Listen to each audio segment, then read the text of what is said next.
Hello, and welcome to this hybrid event to celebrate the International Day of Democracy.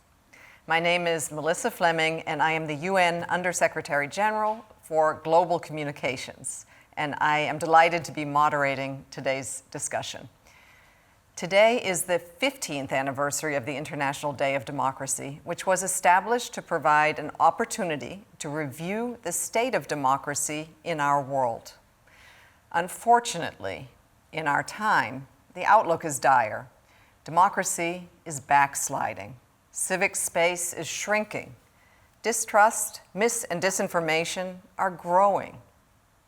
This year also marks the 10th anniversary of the UN Plan of Action on the Safety of Journalists and the issue of impunity. Although free, independent, and pluralistic media are a cornerstone of democratic societies, they too are under attack. In many parts of the world, media and journalists face increasing obstacles in their ability to operate freely. This has a grave impact on human rights, development, and democracy itself. As a former journalist myself, this topic is dear to my heart, and I have seen firsthand the challenges and the dangers that media experience as they strive to keep the public informed on matters of public interest. So joining me in the studio today are four amazing leaders working to support human rights, media freedom, and democracy. Anne-Marie Ho, my colleague, who is the Executive Director of the UN Office for Partnership and also the UN Democracy Fund, who is our host today. Hi, Anne-Marie. Hi, Melissa. Good to be here. Great to be with you. Joining us also here in New York, but remotely, Craig Mokhiber, who is the Director of the New York Office for the United Nations High Commissioner for Human Rights. Welcome, Craig. Good to be here. Thank you, Melissa. Zain Almograbi, who is a human rights activist and Director of International Programs and Growth at the Media and Development Organization Journalists for Human Rights. Welcome, Zain. Hi, thanks for having me. In Canada, I may add. And Alphonse Shiundu, who is the Kenya editor for the organization Africa Check. Welcome. Thank you, Melissa. Thank you for having me. Great. Our discussion will focus on the safety of journalists and human rights. And before we dive into it, let's watch a message on the International Day of Democracy by the UN Secretary General, Antonio Guterres. Today marks the 15th anniversary of the International Day of Democracy. Yet, across the world, democracy is backsliding. Civic space is shrinking, distrust and disinformation are growing, and polarization is undermining democratic institutions. Now is the time to raise the alarm. Now is the time to reaffirm that democracy, development, and human rights are interdependent and mutually reinforcing. Now is the time to stand up for the democratic principles of equality, inclusion, and solidarity, and stand with those who strive to secure the rule of law and promote the full participation in decision-making. This year, we focus on a cornerstone of democratic societies: free, independent, and pluralistic media. Attempts to silence journalists are growing more brazen by the day, from verbal assault to online surveillance and legal harassment, especially against women journalists. Media workers face censorship, detention, physical violence, and even killings, often with impunity. Such dark paths inevitably lead to instability, injustice, and worse. Without a free press, democracy cannot survive. Without freedom of expression, there is no freedom. On Democracy Day and every day, let us join forces to secure freedom and protect the rights of all people everywhere. Thank you. To frame today's conversation, I am joined, as I mentioned, by the Executive Director of the UN Office for Partnerships, Anne-Marie Ho. Anne-Marie, you head up the UN Office for Partnerships, which houses also the UN Democracy Fund. And this fund, I'm sure we're going to learn more about it today, but works closely with civil society around the globe to protect and promote democratic initiatives, including work on media and freedom of information, which is, I think, really fundamental to a thriving democracy. You are a former journalist yourself. The Secretary General notes in his message that a cornerstone of democratic societies is a free, independent, and pluralistic media. Can you expand on this, given what you are seeing through your work and also through your experience? Thanks so much, Melissa. I mean, we know that a free press is really critical because an informed public can make informed decisions and also hold governments accountable. We need both for democracy to work. When media freedoms are under threat, the flow of information can be stifled, stilted, skewed, and cut off entirely. All of us on this panel, as you've said, we are former journalists or currently working as journalists. We can see and feel the increased challenges on the ground.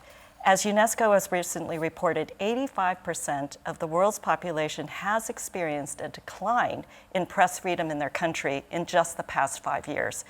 At the UN Democracy Fund, 30% of our projects work to support media and freedom of information and expression. And I'm going to share with you a few examples.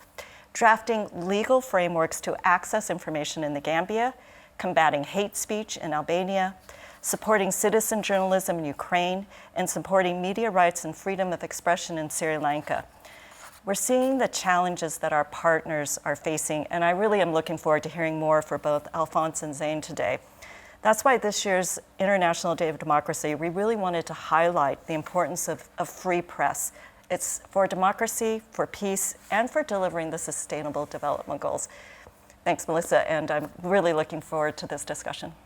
Thanks so much, Anne-Marie, and also, wow, what a statistic. 85%, according to a UNESCO survey of the world's population, see a decline in world press freedom. Really concerning. So with that, let's further examine the worrying trends that we are seeing on the decline of media freedom.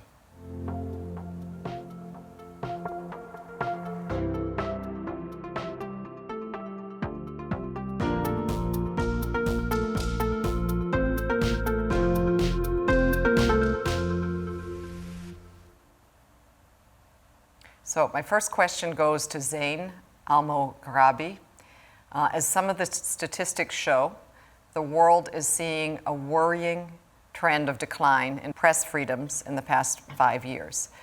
And this is taking many forms and exists both online and offline. Can you expand on some of the specific examples of threats and dangers that journalists participating in your projects are experiencing around the world? And maybe just a couple of words to start on your organization so we understand what it's all about and what it does. Sure thing. I work for Journalists for Human Rights. It's a Canadian media development organization working internationally in particular on the issue of building the capacity of media, independent media across the globe to better and more effectively cover human rights issues and to be the fourth estate and to hold people in power to account. That's really great to hear. What do you see right now as the trends that we should be most concerned about, and some of the the worrying effects that these trends are having on the ability of journalists to kind of function and perform their vital role in democracies? Exactly like you said, press freedom has been declining steadily. Moreover, and unfortunately, new and modern threats have emerged during the past decade. In our recent history, anti-democratic forces have utilized oppression by targeting the physical safety and well-being of journalists and spreading misinformation through what we used to call propaganda platforms. What we are witnessing at Journalists for Human Rights through the work that we are doing across many countries is that these forces have taken advantage of the digital age in order to develop their practices on two tracks. Journalists have become an easier target wherever they might be, even if they are physically protected, and misinformation has exceeded its typical potential of spreading inaccurate and false narratives to become a weapon that threatens the very existence of journalism itself. Targeting journalism as the fourth state at large by demolishing the public trust in independent press through This and misinformation aims to replace journalists as a credible source of information with unchecked state-backed agents and in some cases extremist-backed agents. For example, for the past couple of years, we were monitoring media consumption about COVID-19 in many countries in the Middle East and North Africa in particular. Content that was conspiracy based and that spread mistrust in public health institutions, including the World Health Organization, were competing against factual and data based health reporting on COVID 19. The same unchecked sources were also attacking journalists to discredit their reporting on the same issue. Something similar happened during the conflict in Syria when unchecked resources or sources provided false information to the public that turned into real news. At some point in 2016, humanitarian and development workers paid the price of the misinformation with their own lives under the bombs of warplanes and blind missiles. In 2013 in South Sudan, where we also worked with ANDEF, misinformation was heavily contributing to expanding the conflict and also presenting power dispute as a historical, existential tribal conflict. These emerging threats created an environment where people either conflate misinformation with reporting from legitimate independent media or buy into false narratives that journalists are compromised. When the legitimacy of media comes under question, then journalists, civil society, human rights defenders, find themselves advocating for press freedom from a weakened and disempowered place with a limited support from the public. This positions the anti democratic forces to continue restricting the press more effectively, unfortunately, and to continue with the ongoing decline in press freedom. Wow, that's really worrying. So that really, you gave us a lot of evidence to show that the digital age has made things worse for journalists. They're easier targets. So it's not only the issues that they are reporting on, that false information can travel easier and faster and can be amplified louder, but also that the very journalists who are trying to portray the credible information are being subject to the attacks as well and turning their legitimacy into question. So we have a problem. Thank you for outlining that, and I hope we can come back to you to talk a little bit more about what can be done. And I think, because really key for us all here at the UN and all the organizations we represent is not only to really alert the world to the problem, but let's talk about what can we do, what are solutions. So thank you very much.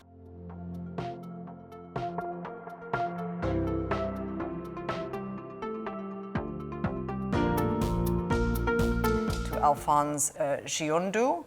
Can you give us a bit through the lens of your work at Africa Check? Also describe to us a bit what is Africa Check for those who have never heard of it, although everybody should have. What are you seeing? What have the trends been? You've had COVID-19, you've had conflicts, you've had wars, you've had a surge in disinformation on digital channels. What are you most concerned about, and any solutions quick you can see, though I would like to focus on solutions more in the final round. Thank you, Melissa, for that great multi-layered question. I work with Africa Check, and we are a fact-checking organization in 4 countries in Africa.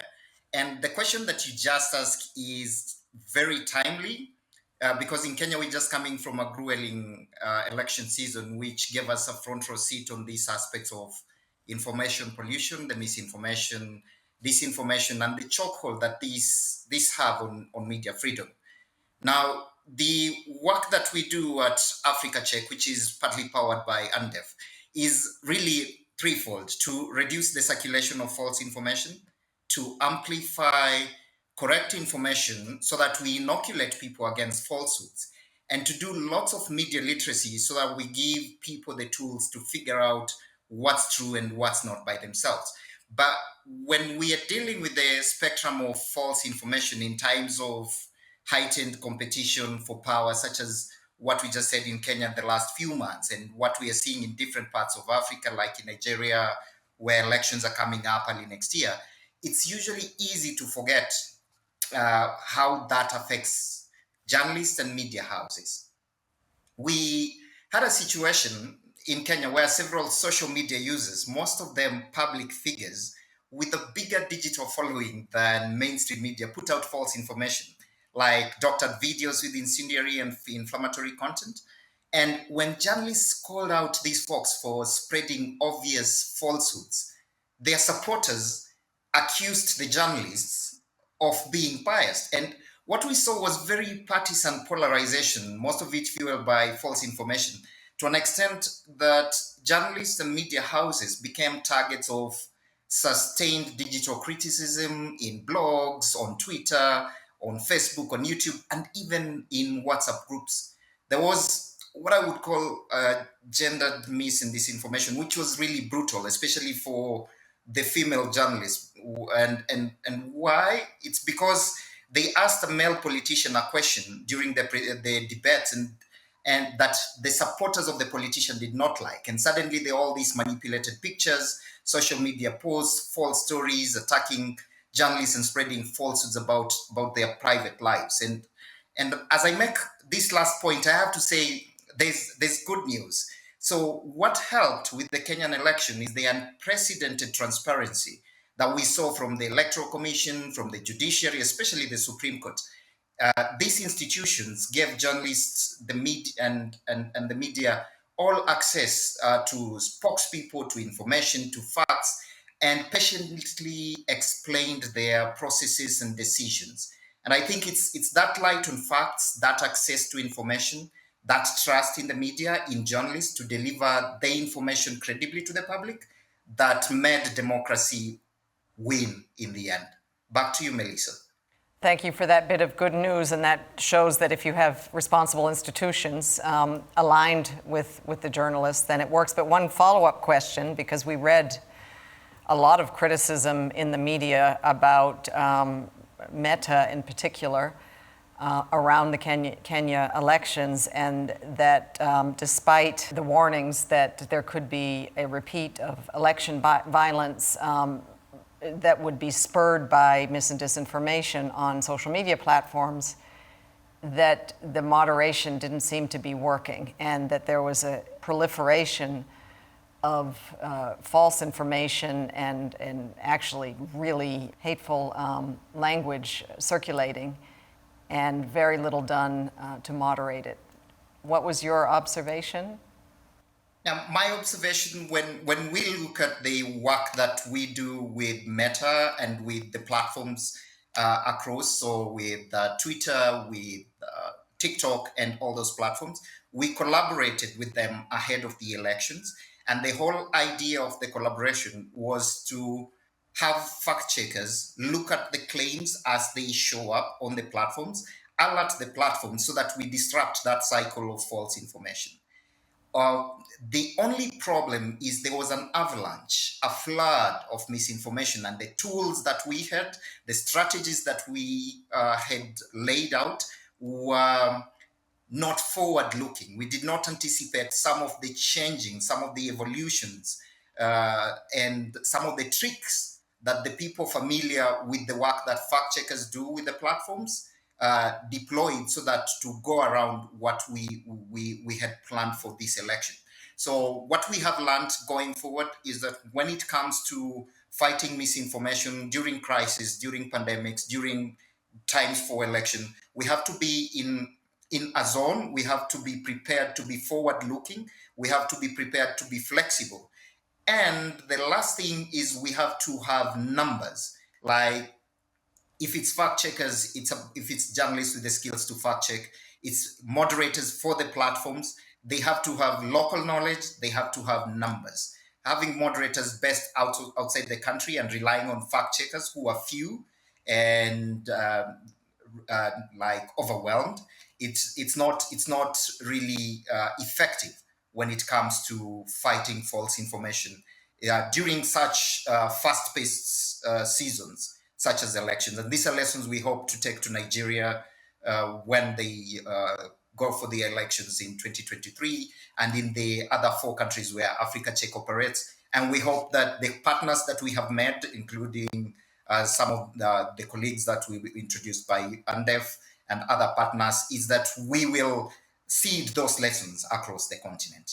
That's really excellent to hear. It's excellent to hear that you're partnering with the platforms, but obviously it wasn't enough. There weren't enough moderators with enough local knowledge and language, and the others were a step ahead. So great to hear, though, there's progress, and thank you so much. And before passing the floor to the next speaker, I just wanted to flag that Alfonso will be intervening as an expert speaker in an upcoming global and free massive open online course, or MOOC. And the course is on information and elections in the digital age. And it's organized by UNESCO, UNDP, and the Knight Center for Journalism in the Americas. The course will be launched in 4 days on the 19th of September. And you can log into the websites of those organizations to get more information on how to register. It sounds like a fantastic course and really timely for our time. What more important for democracy than the integrity of elections? Great. So let's move now to our third panelist. Well, you're a co-host, Anne-Marie, so you are our third panelist. Question to Craig Mokiber from OHCHR, the UN Office for Human Rights, as it's colloquially called.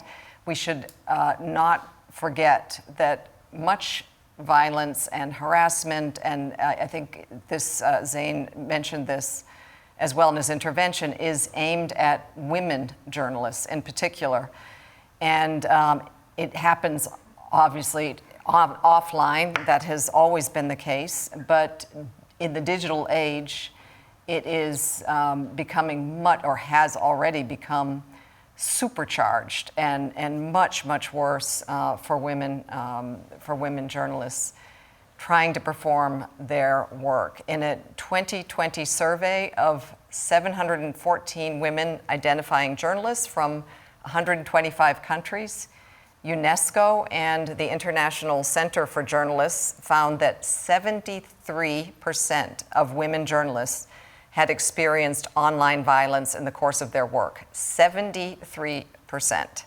Could you comment on this? Well, that's right. And of course, we all saw on live video the horrible reality of the targeting of women journalists with the recent murder of the famed Palestinian-American journalist Shireen Abu Akleh. And I have to say also the subsequent brutal attack on her funeral and pallbearers, which really demonstrates the arrogance of impunity that we think lies at the root of the spiraling danger that faces journalists today. But I think more broadly, the results of the UNESCO and ICFJ survey that you mentioned, Melissa, that really speak for themselves. Women journalists and media workers are actually more likely to be subjected to online violence than their male colleagues. And that trend has been confirmed by a number of other studies as well. When you think about online gender-based violence, this can include threats of rape and murder and sexual violence, as well as abuses like deep fakes and doxing and trolling and sextortion and non-consensual dissemination of intimate images, and smear campaigns that have become so common against women. The study found that gender-based violence inflicts very real psychological injury. It chills public interest journalism. It harms the careers of women journalists. And of course, it deprives society of some of the most important voices and perspectives that it needs to hear. And I think equally worrying, the study shows that 20% of women journalists interviewed have been attacked or abused offline in the real world in connection with online violence that they had experienced. There is no clear frontier between what happens online and what happens offline. And the human rights that people have in the real world also apply in the digital world, and that's where they also need to be enforced. Of course, in real life, women journalists are subjected to the same threats that affect all journalists in general. According to UNESCO, 124 women journalists have been killed since 1993. And women journalists are also victims of increasing detention, judicial proceedings and harassment, surveillance, which is a great threat to human rights across the globe. And in some environments, like in detention or in conflict contexts, women journalists are more likely to be subjected to particular harms, including rape and other forms of sexual and gender-based violence. And let me say that the ultimate responsibility to address these threats rests with states. Since 2017, that's why the UN General Assembly, the UN Human Rights Council, have adopted a number of resolutions calling on states to create and maintain, in law and in practice, a safe, enabling environment for women journalists by combating both online and offline sexual and gender-based discrimination and violence that's directed at them. And as for online violence, social media companies also have responsibilities here, Melissa. And we do have UN standards for this. The UN Guiding Principles for Business and Human Rights call on social media companies to exercise due diligence and to take the measures that they need to make to ensure the safety of women journalists on their platforms. And of course, news media employers have a very important responsibility to ensure training and support to women journalists, including freelance contributors. So there are responsibilities here that lie with governments, that lie with social media platforms, that lie with media companies. And really, we have to turn up action in all of those areas to better protect women journalists. Thank you, Craig. Well, we have a crisis in journalism. We have a crisis in journalists having a much harder time operating in the digital sphere because they're under attack. And then now you're saying, in particular, women are in major crisis, women journalists. And we need women journalists. Maybe a couple words on that, because, I mean, my understanding is women journalists are just, not that men don't cover this 50% of the world, but they certainly have also an added, not only advantage, but perspective in covering many of the issues that are so important to know. Maybe a couple of words on the role of women journalists in democracies and in our society. Yeah, I think that's absolutely correct. You cannot have representations in the media that don't reflect the reality of the populations that they are supposed to serve. And when you rule out 50% of humanity, and as you say, those perspectives, those voices, it's not just a matter of representation or appearance. This is a matter of actually reflecting realities as they exist in a diverse and in a complex world. And excluding women's voices in media because of intimidation and threats, human rights violations, diminishes the media for everyone, for all of us, men and women alike. And so it's so vitally important that the media looks like the world that it is serving. Yes, absolutely. Thank you very much for that, Craig. And thank you all for your views on the threats to journalists and the worrying trends affecting the media. Free press is critical to democracy because it acts as a watchdog. It reveals wrongdoings. It enables the rule of law because it empowers citizens to watch over those who govern them. Craig, the United Nations as a whole, with the involvement of OHCHR and UNESCO, is actively working to support media freedom and to promote a safe environment for journalists. So you outlined, a bit of threats for women in general, but maybe you could pull out and tell us a little bit more about the UN plan of action on the safety of journalists and also the issue of impunity. Yeah, which is very much at the heart of the struggle, as I said in my comments before. The UN has to do its part. It can't just declare the norms and standards around freedom of expression and freedom of the media and so on. It has to also take action. And that's why the UN adopted in 2012 a UN plan of action on the safety of journalists and the issue of impunity. It's important, I think, Melissa, to remember this was adopted by the UN Chief Executives Board, which is the highest level sort of policy coordination body chaired by the Secretary General, including the heads of all of the agencies and departments of the UN system. The adoption of that plan of action has really begun to reinforce partnerships within the UN system through the UN network of focal points on the safety of journalists, which, as you say, is co-chaired by the Human Rights Office and by UNESCO, but also outside in partnership with the media, with academia, with civil society, where we've set up a civil society organizations coalition of the safety of journalists. That's a group of more than 30 international NGOs working on these issues. It's also boosted other intergovernmental and non-governmental initiatives. I can mention, for example, the Media Freedom Coalition, the groups of friends of the safety of journalists, the Forum on Information and Democracy, the Freedom Online Coalition. And then in addition, to scale up UN awareness and action to prevent and address actual attacks against journalists and media workers, UNESCO and OHCHR have released a resource kit for UN staff on the safety of journalists, a number of training courses on media freedom and the safety of journalists, and some real capacity building activities for journalists themselves for professional associations of journalists, judicial actors, security forces, all on international standards on freedom of expression, on access to information, on the safety of journalists, on what's expected at the actual on the ground to ensure the safety of journalists. This year, as you said, Melissa, marks the 10th anniversary of the UN Plan of Action. And to commemorate this and to give it more life, the government of Austria is now organizing, in cooperation with the Human Rights Office and UNESCO, a global conference that will be held in Vienna in the beginning of November. That conference is going to provide a global strategic opportunity to renew the dedication that we need and the commitment of states that we need more of, but also of the UN and civil society, of all of our partners, to prioritize freedom of expression, to prioritize the safety of journalists. And I think it's also a very good opportunity for us to better mobilize the UN's advocacy, our joint advocacy, so that we can really see how we respond to, for example, the killing of Shireen Abu Akleh that I mentioned as well, where we saw very strong messages from the Secretary General, the High Commissioner for Human Rights, the Director General of UNESCO, several independent UN experts and special rapporteurs, all of which came together to call for independent and transparent investigations, for an end to impunity, for accountability, and for safe space for our journalists and media professionals.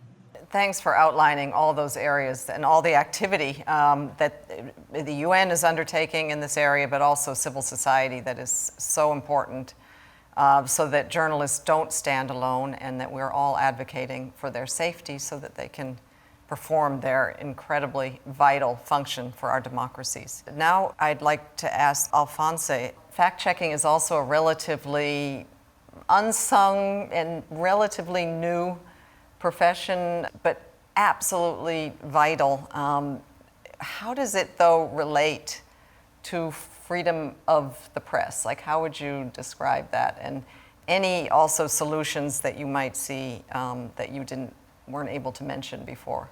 Thanks again, Melissa. So I'm coming from a background of being a journalist in Kenya for about 15 years. So I will lay out some context as I answer your question by pointing out that in this digital environment, there are some common public interest challenges that will need to be dealt with in the media environment, which has already fewer and fewer journalists and shrinking media budgets in an attention-based digital economy. So one of those challenges, which I think needs special mention for this forum, is that in the area of digital surveillance, which Craig has mentioned, is that governments and corporations conduct some kind of surveillance on journalists. They check what journalists are saying online, and they're trying to muzzle the journalists or to pollute the facts with ad hominem attacks.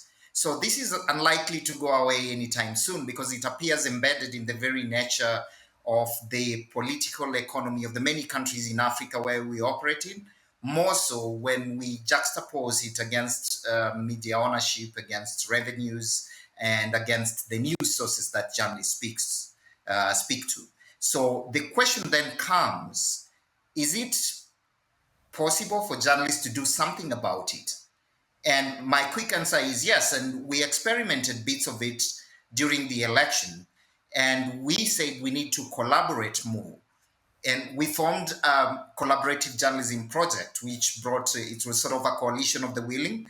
We called it Fumbua, which is Kiswahili for uncover or debunk. And it brought together journalists from mainstream independent freelancers, influencers, digital content creators, fact checkers, cartoonists, social media platforms, regulators. The idea was for us to sit together to understand what everyone is doing. And as we approach the high stakes election, we just wanted to create a coalition, to build a coalition of people interested in breaking the cycle of misinformation, which is a big thing in Kenya that has affected the elections in 2013, 2017, and now in 2022. And we have a lot of lessons to share. So the first one is that there is a need to build solidarity in the media ecosystem, especially with fearless independent journalists and the journalism startups who continue not only to face the traditional threats of being muzzled for what they say, but also the new digital threats and the digital criticism from random people who label them as projects of some shadowy benefactor with an agenda against the people. So having the civil society speak out on threats to media freedom to help amplify the speaking of truth to power, help put out the facts and hold these public figures accountable is something that we at Africa Check trust will keep the public debate honest. And that's a big aspect of our work in making sure people have a better understanding, including public figures. They have a better understanding of the facts that they as they exist.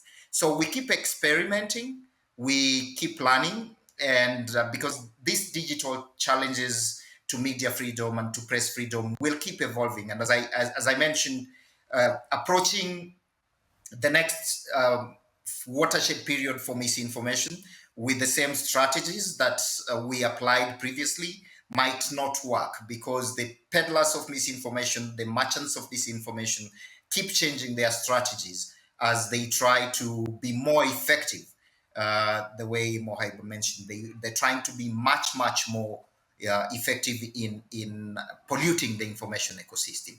So that's what I could say about that, Melissa. Thank you so much. Yes, I think we've at the UN found the same thing, that we seem to be always kind of chasing. The peddlers of mis and disinformation seem to have more time to strategize on how to beat the algorithms than we who are trying to put out the facts. And also, we need to get better at packaging our content so that it can go into those data gaps, provide people with the information that they need, and compete with the mis and disinformation actors. So it's a race, but it's great to hear that you're joining forces also to support journalists and to protect their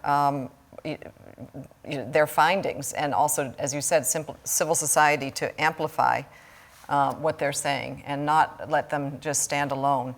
So going back to Zain Grabi, your organization, again, Journalists for Human Rights, long-term partner for the UN Democracy Fund on Freedom of Information in the Media. What results have been achieved through your efforts to protect journalists and safeguard media freedoms? So let me start by saying that through the support and the partnership with the United Nations Democracy Fund, although like everything we've heard, like it was a bit dark at the beginning, but through that partnership, we've managed to successfully implement projects in some of the most difficult and dangerous environments for journalists, including Syria, South Sudan, and right now also in Iraq. So there is hope, and let me focus on that at this point. So we have provided, and here I'm focused specifically on our partnership with the United Nations Democracy Fund. We have provided over 400 journalists in the Middle East and Africa with the required skills and knowledge to how to critically or effectively cover critical human rights issues and to accomplish tangible change in people's lives through a public accountability that is provided by independent media. We have networked journalists in the MENA region. Over 300 journalists right now are discussing a unified code of ethics for covering human rights issues. So all the way from Morocco to Iraq to Mali, South Sudan, we have facilitated the path towards the possibility of a stronger and more independent journalism that reports to the public factual information and stands up for those who fight against free press. We produce together thousands of media content on human rights issues that are based on facts and information. We have reached millions of people across the continent of Africa and the region of the Middle East, all the way to Turkey. We have managed to put controversial human rights issues that usually are politicizing and can make a situation more complicated. We cover them in a sensitive manner. We have engaged civil society organizations. This is why the point about civil society engagement is really critical and very important, because we are talking here about the natural allies for journalists, for press freedom, with the human rights defenders at large, human rights lawyers, etc. So what we are doing right now, exactly at this moment, we have created work groups in Morocco, Tunisia, Lebanon, and Iraq. Some of them are very fragile countries. We have created work groups for journalists, civil society, and human rights defenders to work together on enhancing the safety of journalists. Because we know for a fact the media sector, when journalists, whether freelance, full-time, etc., reporters, when they are working together with their natural allies, they can accomplish great results, not just for media freedom. So let me start with saying that once we were done with our project in South Sudan with the United Nations Democracy Fund, in about 2016 it was done, the authorities at that point have stopped killing journalists because the public trusted more, or it began to trust media again as a source of information. So they couldn't go as aggressive as they used to do. Right now, in our work in Mali, we have managed to put the reform of media laws, or what's called media laws in the country. Now it's on top of the national agenda through accurate, credible information. In Iraq, climate change issue is very critical and threatening the peace and stability of the country. Well, it's very fragile, but it's threatening to make it even worse by exporting the problem of climate change, throwing it out at other external elements where authorities, the government itself, doesn't want to be held accountable. So we have worked with journalists, we have engaged civil society, and right now the government has finally admitted its shortcomings regarding climate change, especially the water crisis in the country. These things tell us that although that the anti-democratic forces have developed their attacks and increased their oppression, just like we said, for the last 5 years. However, we did not throw in the towel. We are improving our programming, we are improving our projects and tools, and we must continue this work and increase it to promote and protect human rights, to defend free and independent press, and also to proceed towards democratic societies across the globe. Almost in all of the countries that we worked in, things have changed. There is a path. We just need to continue, and we need to always innovate and improve our tools and our approach. Wow, that's really encouraging, and thank you for giving us those examples. And I think all of you spoke about how forces are being joined, the forces for good, to protect the safety of journalists, and also their ability to report on human rights, their ability to hold the power accountable, and civil society, the United Nations, joining forces to amplify the good work that they're doing. Free press is critical to democracy. It ensures that people can obtain information from various sources and make informed choices and decisions. Free press provides a platform for communicating citizens' opinion to the government and ensures that people in power are held to account. So thank you all for your insights. I'd like to ask Anne-Marie Ho if she'd like to react here. Yeah, I was just going to jump in here, and I really loved what this reduce the circulation of misinformation, what Alphonse just said, and he said it a couple of times, and it just reminded me that there's also what we're as consumers of information, which I am now as a former journalist. I'm now a consumer of information, and the amazing work that we've been doing through the Verified campaign, and something about pause. And when you said reduce the circulation, and it's just putting pause. And I don't know, Melissa, if you would be willing to share a little bit about that, because I actually think that kind of goes full circle. So we've got what we need to do to support journalists and what we need to do as consumers in order for us in our everyday lives, if we hit that pause button, that we are also in our own way supporting journalism. Yeah, I mean, I think thanks, Anne-Marie. I think it's linked also to media literacy, which I think Craig also mentioned, as it's also very important that we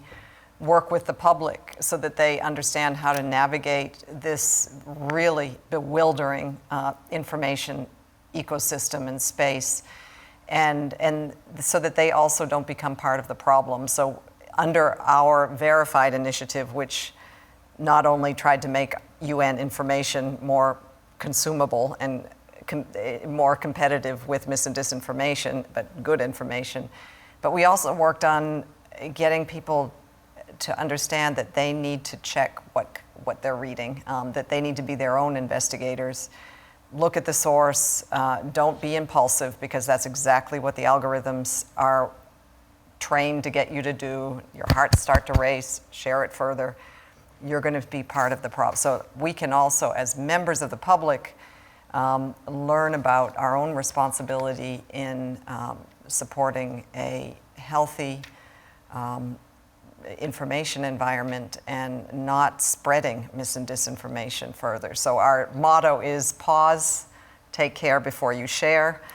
And I think combined, as we said, we bring all of these forces together with more awareness, with the alarm that we have and the alarm bells that you sounded on journalism being under threat, journalists being under attack.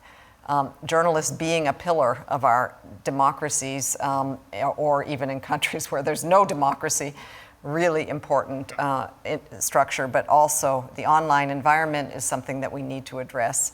So I really thank you all for your insights, and it's so encouraging to see your dedicated work to promote free, independent, and diverse media. And as we've just heard, journalists and as such democracy, again, are under threat. And clearly, civil society and all of us play a key role to ensure transparency of public affairs and a free, independent, and pluralistic media. So thank you again for participating in this panel. Thank you for your reflections. And before we close, though, I would like to go around and invite each of you to share one word that you will keep in mind during this International Day of Democracy. I'm going to ask Anne-Marie to go first.